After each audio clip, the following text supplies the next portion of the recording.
Bom,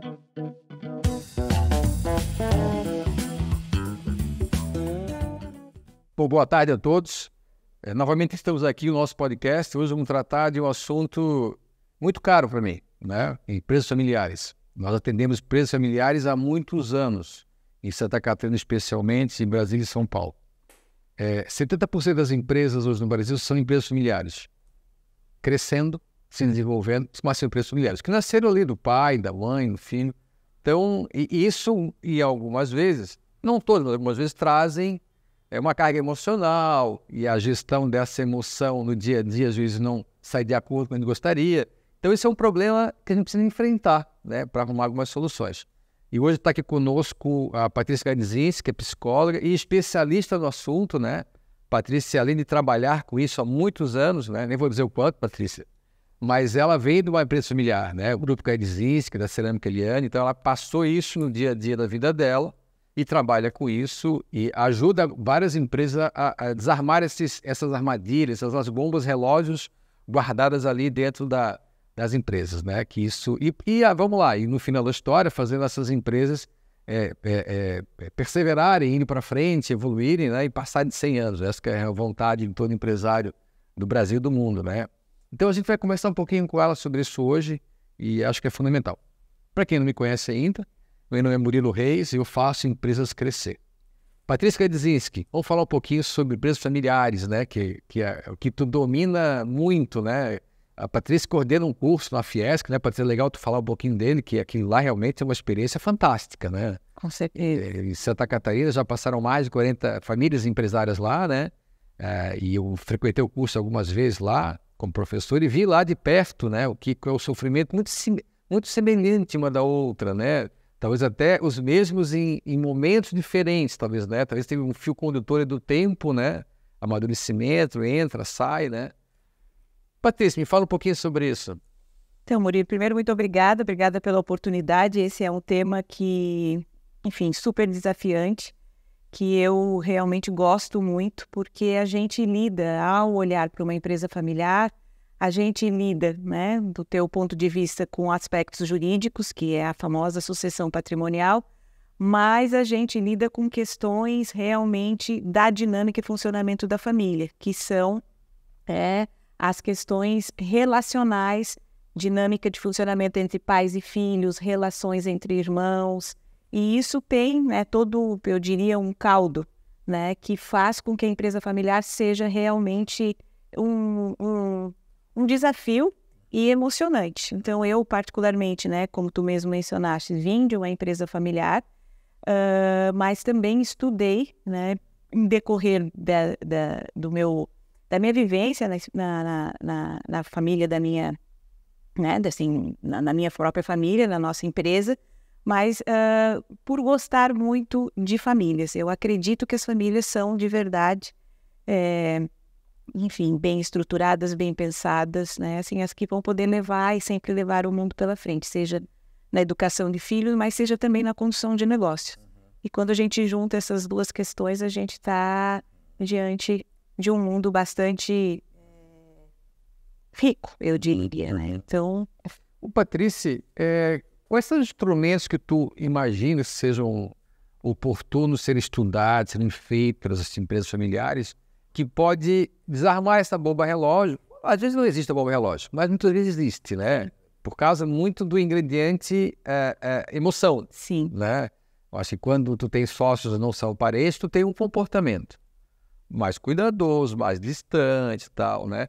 Quando é teu irmão, teu pai, tua mãe, é uma coisa que tu vai para casa e volta, dorme junto, vai aqui, tá no sábado, domingo, isso acaba tirando essa distância, né? Criando uma proximidade que às vezes, aí com a emoção junto, às vezes não ajuda. O que tu acha que eles poderiam fazer, Patrícia, nessa caminhada, com instrumentos que tu acha que tu viu até hoje? Tu viu muita coisa, tu viste muita coisa no Brasil todo, né? Não é só aqui e até fora do Brasil. Sim. Né? O que eles poderiam fazer e tu acha que ajudaria essas pessoas a desarmarem esses armadilhas que a vida causa para elas, né?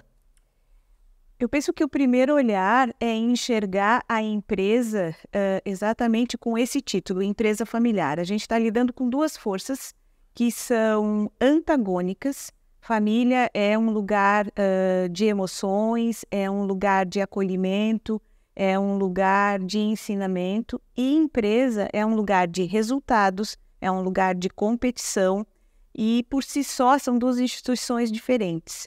Elas são antagônicas, mas complementares.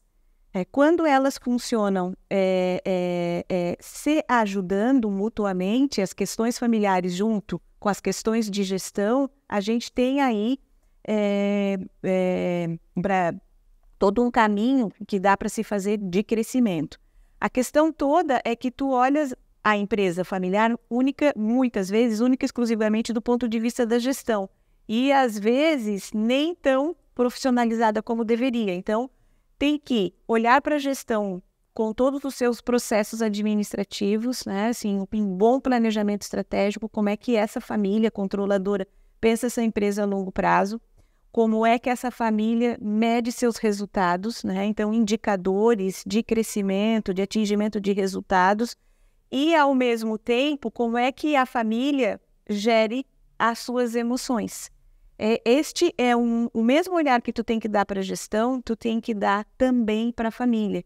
Existe hoje todo um trabalho de gestão das questões familiares que precisam vir, na realidade, na mesma velocidade que o trabalho de gestão dos negócios.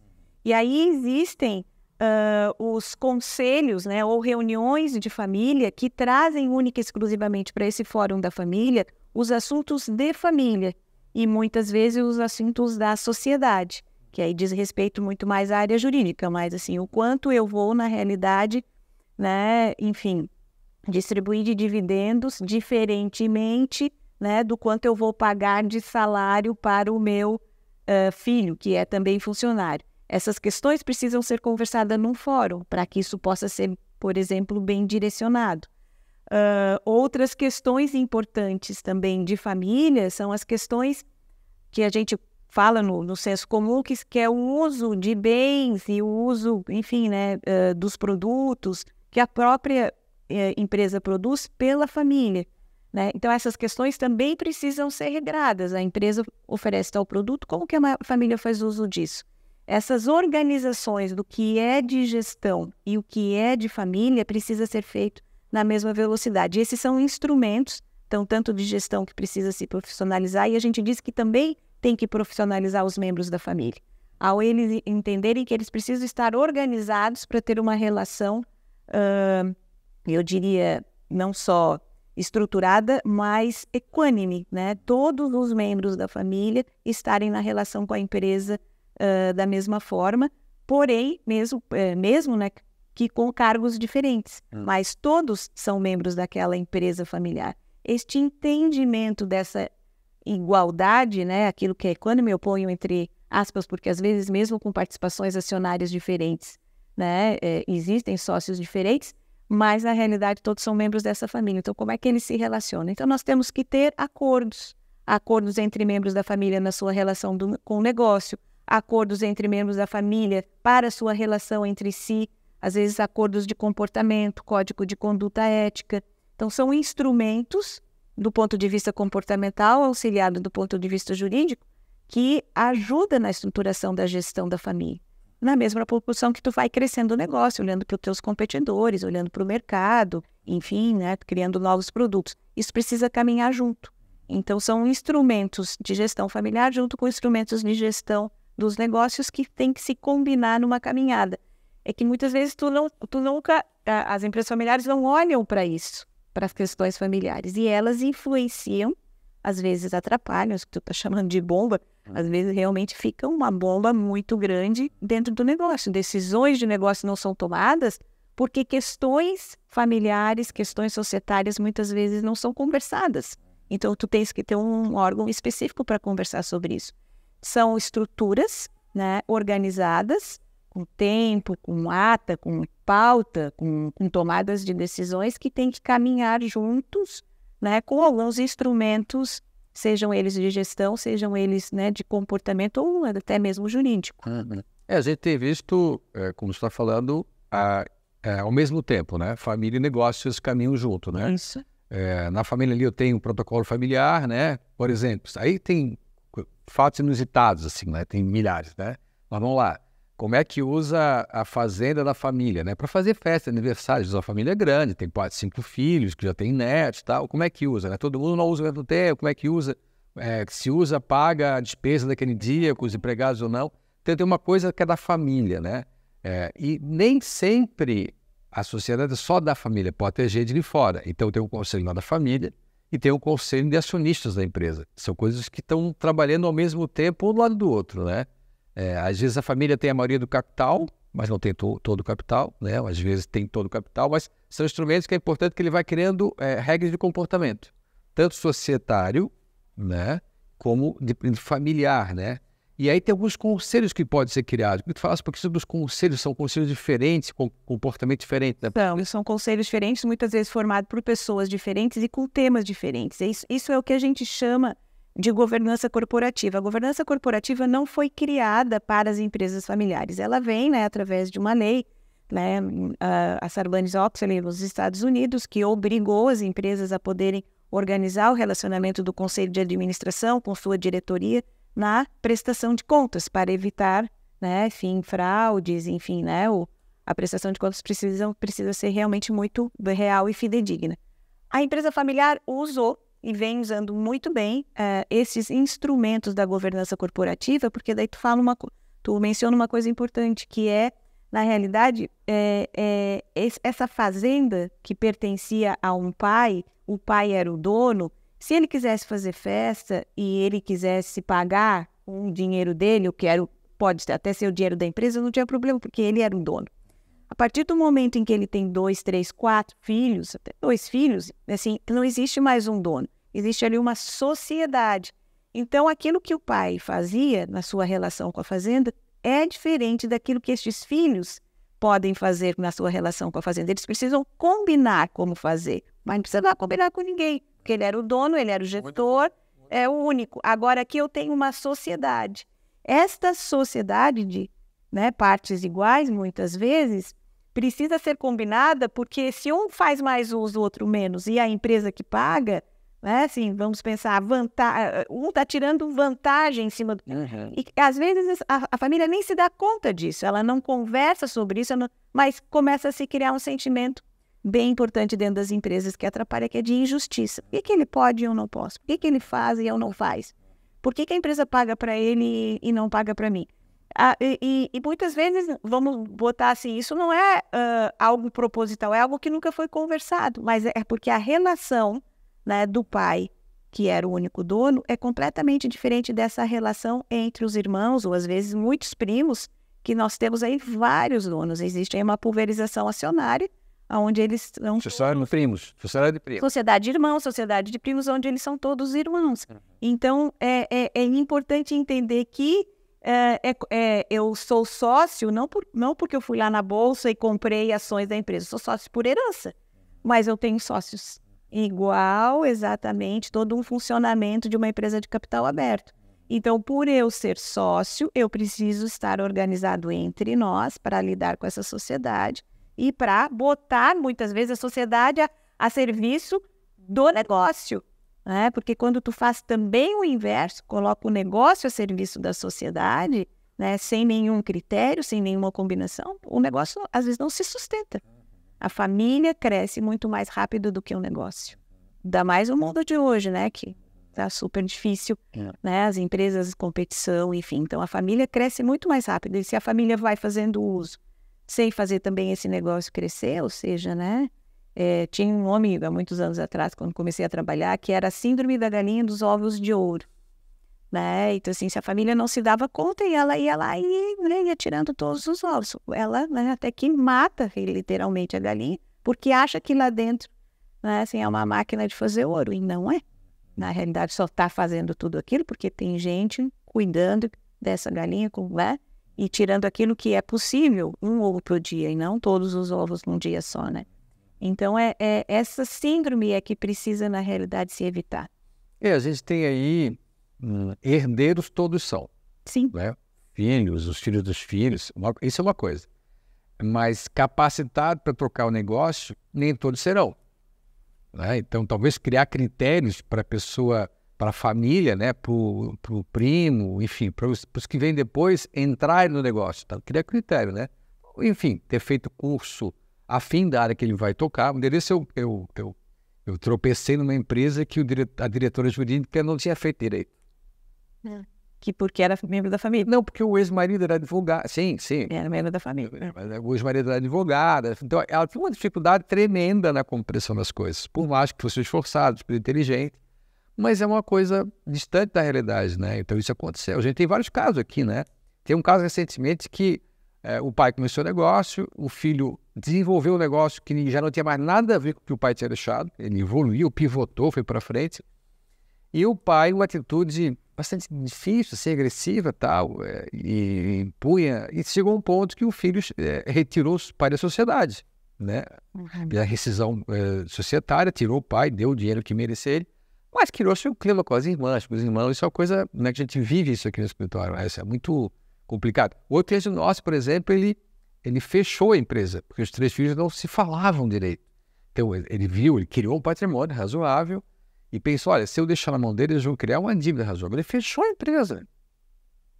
Murilo, um ponto bem importante, de novo, né, quando tu fala dos instrumentos, os instrumentos de gestão e societários para poder ajudar, na realidade, o foco na família, né, e claro, sou psicóloga de formação, iniciei minha carreira com psicoterapia de família, hoje tenho uma consultoria específica para trabalhar com famílias empresárias.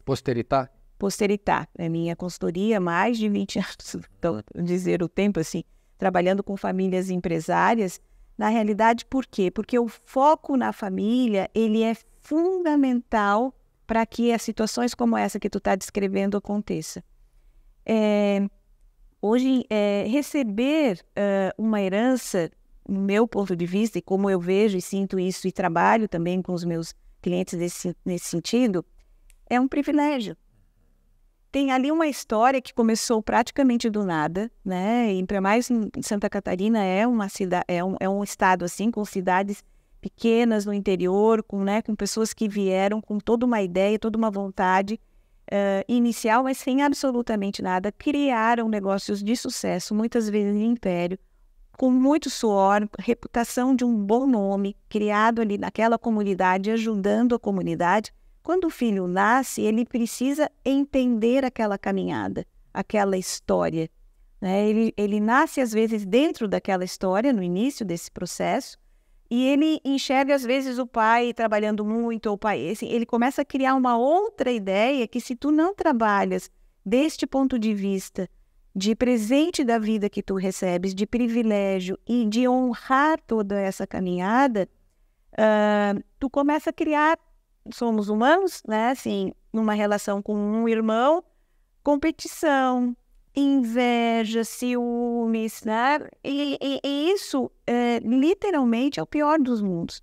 Porque daí tu traz as questões, vamos dizer, né? do homem, do humano, para uma questão que é muito linda, que é essa história de crescimento e desenvolvimento para uma história de um grande empresário, né? Um grande empreendedor, visionário, muitas vezes, que começou, às vezes, imigrante, filho de imigrante, né? O Brasil é um país de imigrantes. Santa Catarina, a história da indústria é uma história muito recente, sim, né? Então, assim, são pessoas que realmente estão ainda fazendo. Então, precisa saber receber isso, honrar essa história, para poder lidar com todas essas questões que são nossas, porque senão eu não vou conseguir sentar para conversar com meu irmão. O pai, né, que olha para os filhos e realmente, né, diante dos olhos do pai, todos são iguais, né, ele não sabe o que fazer e ele toma decisões como essa. Mas, no fundo, o que ele mais gostaria era de que esses filhos pudessem realmente receber aquilo, né, com honra e poder tocar aquilo, poder fazer aquilo crescer. E aí tem uma outra coisa que tu falaste da liderança. Nem sempre nós temos líderes iguais, nem sempre não, quase nunca, iguais, né? Assim, numa geração seguinte, 3, 4 filhos. Mas todos ali são, na realidade, membros daquela família, todos são sócios, todos recebem a herança e precisam reconhecer, muitas vezes, com muita humildade, um sucessor líder, que às vezes não sou eu, é meu irmão. E esse reconhecimento vem de um trabalho muito forte que essa família precisa se ver, se reconhecer, né? Precisa se sentir pertencendo àquele lugar, precisa ter, enfim, um olhar real de agradecimento e assim, mas eu vou continuar isso. Tem que haver um desejo cultivado dentro dessa família. E quando não se foca nisso, se foca só no negócio, trabalho, enfim, ou se foca, né, no dinheiro, né, nós estamos falando de trabalho e dinheiro, e não trabalhamos essas questões emocionais por este outro ângulo, o dinheiro, ou muito trabalho, ou estou cansado de trabalhar, enfim, permanecem. Eu estou vivendo mais um caso aqui no escritório, de um caso de uma família que tem um patrimônio que vai lá quase R$1 bilhão. Todos passam dificuldade financeira hoje por um único motivo. Competição e não colaboração. Muita competição, e aí mágoas passadas, não tratar o assunto, né? E vamos lá, precisa arrumar um culpado para a história, né? Sempre tem um culpado na história, né? O culpado é que extremamente boa vontade, um homem genial, trabalhador, inventivo, que criou todo esse patrimônio, não preparou a família, né? Não fez acontecer os acordos, os conselhos funcionários, família, né? Trazia gente de fora para opinar também, né? E muitas vezes fazer a gestão de um conflito, assim, a gente precisa botar esse conflito, o conflito é inerente a nós, faz parte, mas nós precisamos saber conversar sobre ele. E alguns conflitos, Murilo, não têm solução, mas eles têm, na realidade, um encaminhamento. Tá? E aí, como é que nós vamos encaminhar aquilo que é muito difícil para a gente? Porque nós estamos, na realidade, olhando e botando esse negócio e essa caminhada, essa história, eu diria que muito mais do que a herança, um legado, em primeiro lugar. Em primeiro lugar. Então, assim, se eu consigo fazer esse outro olhar, que é o trabalhar verdadeiramente a família, eu consigo lidar com isso. Lidar com, às vezes, conflitos. E dizer assim, bom, isso está lá no passado, né? Essa competição, porque aconteceu isso lá, que o meu pai ou minha mãe não conseguiram fazer isso para mim, fizeram para o meu irmão. Eu não consigo mudar o passado. O passado está inscrito literalmente. Pedras, né? Inscrito numa pedra, lei lá, né? Tu não pode mudar o passado. Mas a gente pode ressignificar isso no presente para poder ver, né, assim, o que nós realmente queremos de bom e melhor para nós no futuro. Porque o pior do mundo, né, dos mundos, eu diria, é perder, na realidade, um trabalho, o dinheiro e ainda a família. Isso. E aí, bom, quem que eu sou aqui? Se eu fui criado aqui, um negócio bem vendido, ou, né, assim, vendido, mal vendido. Às vezes pode até vender muito bem, mas mal vendido, o negócio, né, enfim, vai à falência.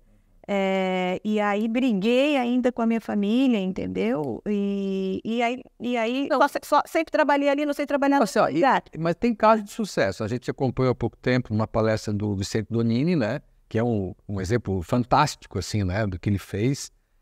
Não que não tenham problemas ali, a mulher falando do filho, enfim. Mas eles próprios criaram um método de como avaliar quem era o mais, naquele momento, mais apto a tocar o grupo. Pode ser que daqui a 5 anos não seja esse mesmo que está ali, né? Que é o Juliano, né? Mas enfim, aquele foi uma coisa assim, um modelo de vitória, de sucesso de como fazer a coisa, né? O grupo, na época, o grupo Sirotsky, né? Que estava aqui, na época, representava aqui a RBS TV, depois foi para o Rio do Sul também. Tinha ali um critério de evolução da empresa, né? Tu tinha que ter estudado uma área afim, feito pós-graduação, trabalhado em outra empresa com evolução na carreira, né? Ter ficado fora do Brasil um tempo. Então, quando tu vai criando esses critérios, a pessoa que está no terceiro momento desses critérios já é interessante para o grupo que ela venha. Claro, então, porque ela está num caminho de evolução. Exatamente. E cada critério e cada combinação é diferente de família para família. Algumas famílias pedem que vá ter uma experiência anterior em outra empresa. Outras famílias dizem que não. Tem que começar aqui, mas vai ter que fazer desta forma, nós vamos ter que te acompanhar desta forma. Precisa ter uma combinação única pertencente àquela cultura, porque vai muito da cultura da família. Não é uma cultura, às vezes, étnica, sabe? Então, assim, eu trabalho também com trabalhei com algumas famílias judias e trabalho hoje atualmente com uma família chinesa, de origem chinesa, onde o fundador é chinês. É completamente diferente de uma família italiana, né? A forma como conversam, a forma como o assunto é trazido, o respeito a essa hierarquia e a essa honra, percebe? Então, assim, essas questões precisam ser levadas, consideradas, para poder trazer os assuntos à mesa. E as soluções, cada um vai ter que fazer a sua solução, porque tem a ver com a sua cultura, com a sua etnia, né, a sua crença de valores. Existe, por exemplo, alguns contratos, acho que tu deves fazer, né, os contratos os acordos de acionistas e para os protocolos que, por exemplo, pedem que os membros da família casem com separação total de bens, para que, na realidade, se a separação recebe somente os bens patrimoniais e não cotas, né, ou ações da empresa. Ok, isso é um acordo, né, porque, na realidade, eu não posso obrigar o meu sócio a fazer isso, eu faço um acordo com ele. Algumas famílias, na realidade, eu trabalhei com uma família alemã, católica, mas muito católica, eles não conseguiam nem conversar sobre isso, porque o casamento é algo indissolúvel, parte dali, e de que eu estou junto com o meu parceiro, né, assim, para poder, para a vida, e para crescer, e para fazer as coisas juntos. Mas a gente não conseguiu escrever, o advogado, na época que trabalhamos, não conseguiu escrever para botar isso, a gente trouxe esse assunto para a mesa, e eles disseram, não, a gente não precisa escrever isso, porque isso é uma outra coisa. Agora, nós vamos, na realidade, em casos, se separar, enfim, né, a gente vai, na realidade, prover todos os bens, isso eu garanto. E eles cumpriam essa palavra, mas eles não conseguiam escrever, porque aquilo não era deles, não era da cultura, é uma família muito religiosa, católica, alemã católica. Então, diferente de um alemão protestante, que eu também já trabalhei. Então, a religião também influencia. Então, as soluções são diversas. E a gente tem que, né, o profissional que trabalha, tem que fazer essa escuta, né, assim, de como a família lida com essas questões e poder achar aí a sua melhor solução. Nós temos os instrumentos, que são instrumentos únicos, mas ele é customizado.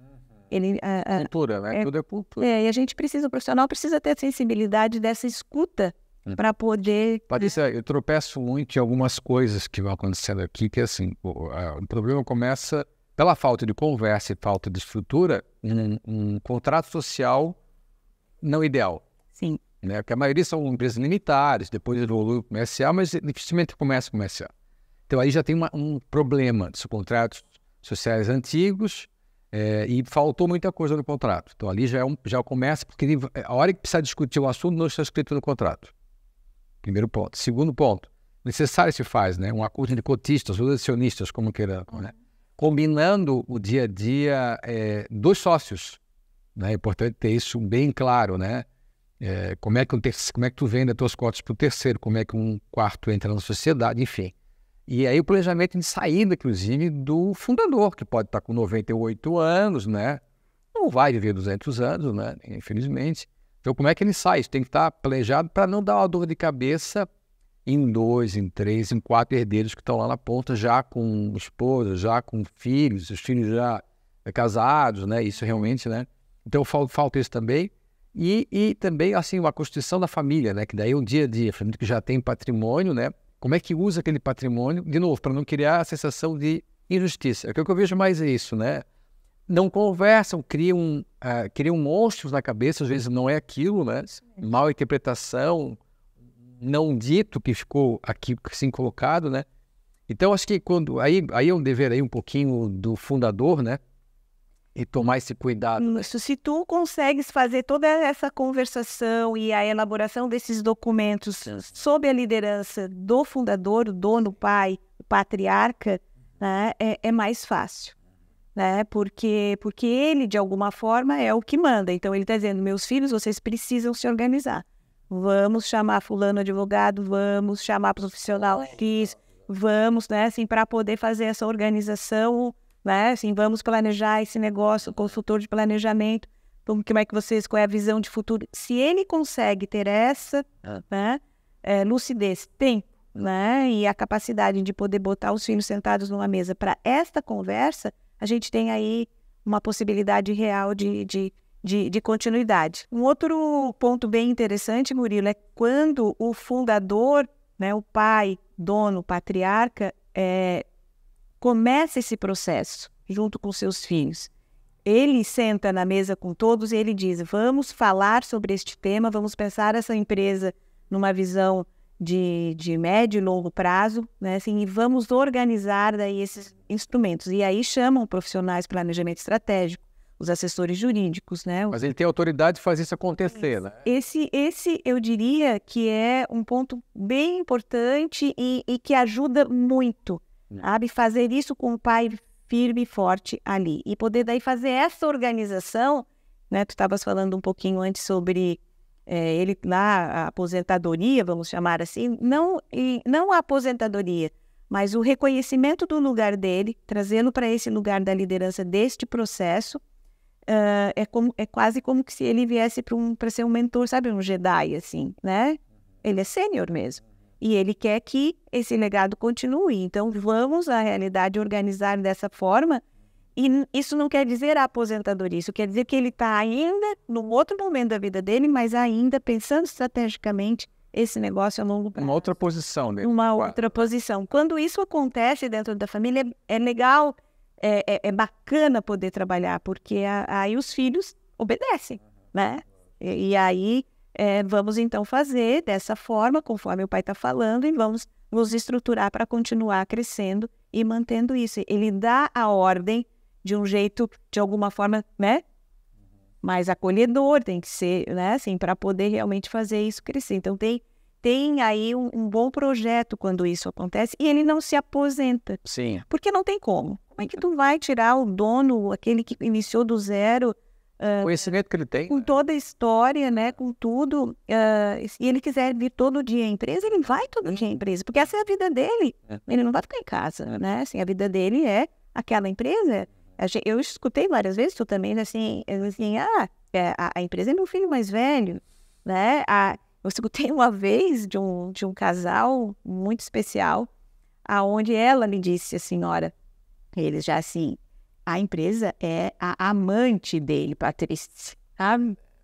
Ele passou muito mais tempo com ela do que comigo, com a empresa, né? Então, é a vida do sujeito, é a vida dele, né? Assim, ele se fez ali, a identidade dele, como que tu vai aposentar teu pai? Por isso que eu falo de honrar, né? De poder receber, saber receber, para poder dar continuidade. Patrícia, o papo está ótimo. Eu vou te convidar mais uma vez para a gente vir aí, mês que vem, para bater mais o papo. A gente recebe perguntas depois sobre várias questões que aparecem aqui. Realmente, e tu fala com muita fluidez, é a tua vida. Né? Tu ficasse mais tempo com essa tua vida do que a tua vida de família, né? A mesma coisa, né? Mais ou menos. Faz o que a gente gosta e acaba se envolvendo bastante. Né? Muito obrigado mesmo. A gente vai voltar aqui. Eu que agradeço, Murilo. Muito obrigado. Obrigado.